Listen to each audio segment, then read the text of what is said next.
Hey guys, it's me, James, with This Beautiful Crazy Life, and I wanted to share something that hopefully will help people today.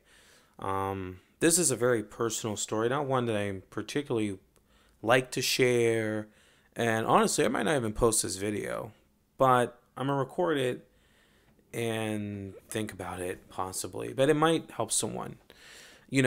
Sometimes we have these memories that are so painful that sharing them can actually be bad for us and possibly trigger us. So, this is a trigger warning for anyone who has mental health issues or does not want to hear about stories of suicide.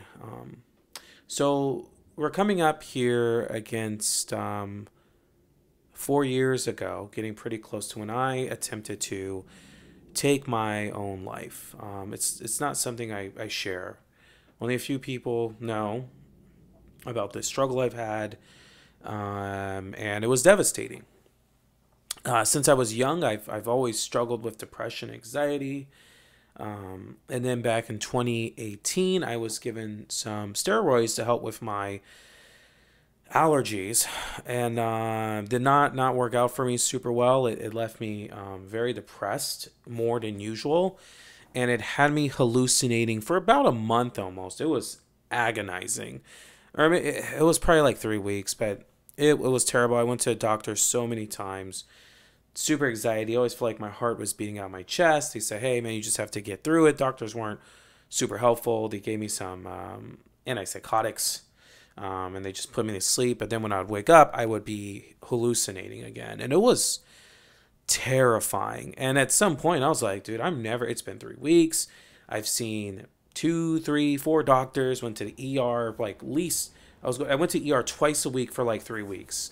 Doctor appointment, doctor appointment, doctor appointment, doctor appointment. I didn't feel like really the doctors really were hearing what I was saying when I was genuinely saying, I'm hallucinating. I need help, right?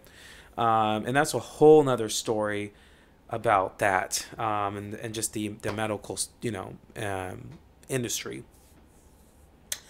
The reason I'm bringing this story up, though, is because recently, former Miss America, Chelsea Christ, she took her own life, and, people brought up how she seemed to be this fully engaged person, even though sometimes she would post things that seemed pretty sad about sort of this emptiness she felt.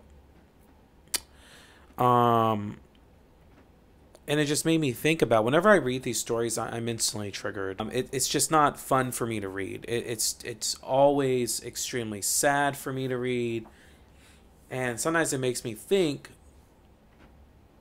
is this just the trajectory I'm going on? Well, I don't believe that. Somehow, I made it. I was able to find help that day.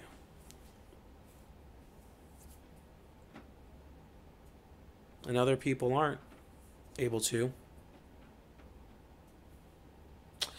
And I wonder sometimes why that is, why some people end up doing it and some don't. But it's something that every once in a while comes back, especially during this time of the year. It can be really hard.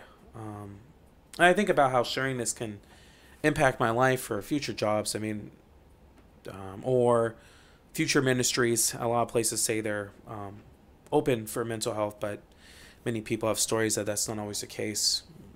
Or even dating partners. People might see this and be like, "That's not the kind of man I want." But I'm a survivor and I made it. And so when we read these stories, it can be really easy to feel hopeless. Maybe you're there, or someone, and it doesn't seem like they're going to recover. But I'm living proof that it's possible.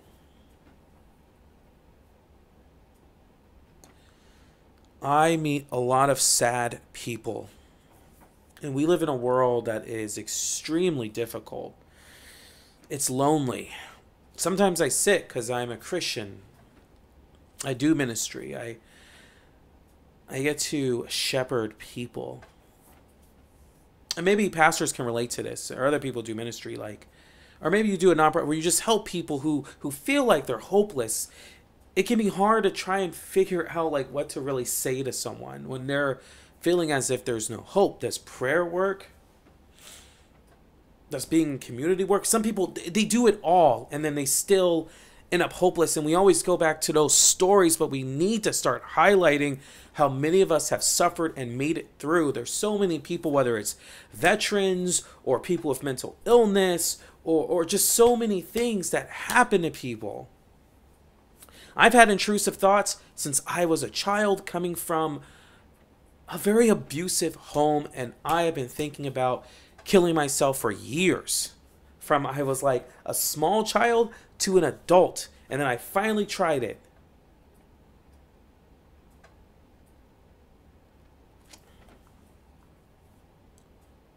And all that, I still persevered. And I'm not saying I have a secret, because to be honest with you guys, sometimes I live with this guilt when I hear about other people take their lives. And I ask myself, why was I lucky? I don't know. I don't have the answers. I don't think there is a quick answer for anyone. But what I can tell you is that there is hope for people. And there's hope for you if you're struggling with this. Don't take your own life. It's just, I look back now.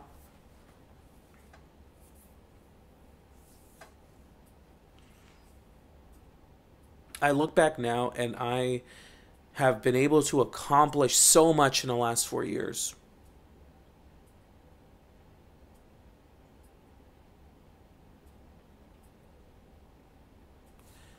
And I could not be here. It's actually worth it to stay. I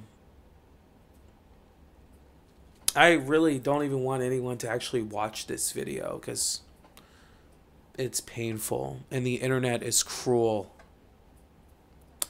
I saw this meme. You guys have probably saw it. I'll put it here, where it's like, see, men don't actually take, or people don't take men's mental health seriously. And in a lot of ways, you know, we sort of meme everything. Like, people just like to meme things and make fun of things, because like I said, we live in a pretty cruel world. But a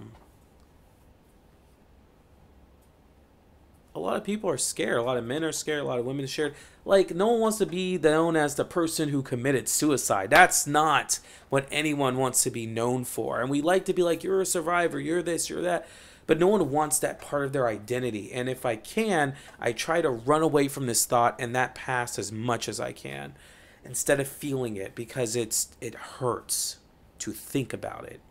And it feels shameful.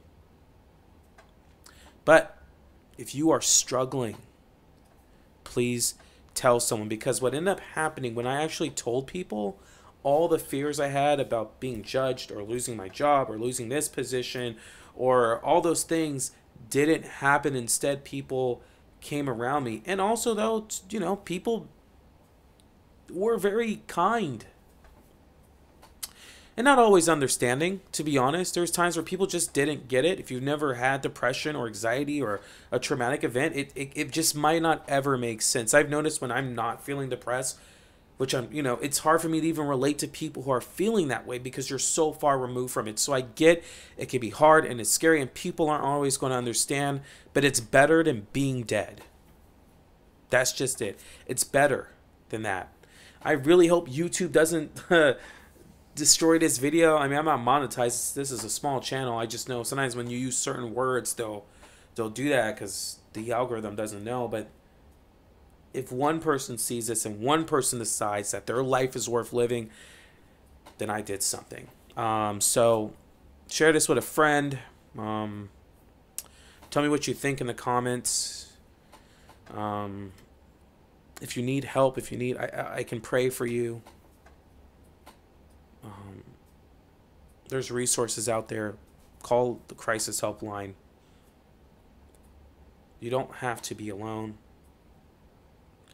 And yeah, my name is James and I'm a wannabe YouTube creator, and I have other videos you can check out that you also might find helpful. to give anyone, you know, I just want to help people and tell stories. And because I'm alive, I get to pursue this dream of maybe becoming an actual YouTuber and making money off it and telling stories and highlighting things and sharing my mind. But whatever your dream is, you can't do it if you're not here. So that was a weird pitch. Gosh, I don't know, guys. All right, I will see you guys later. Thanks for watching this.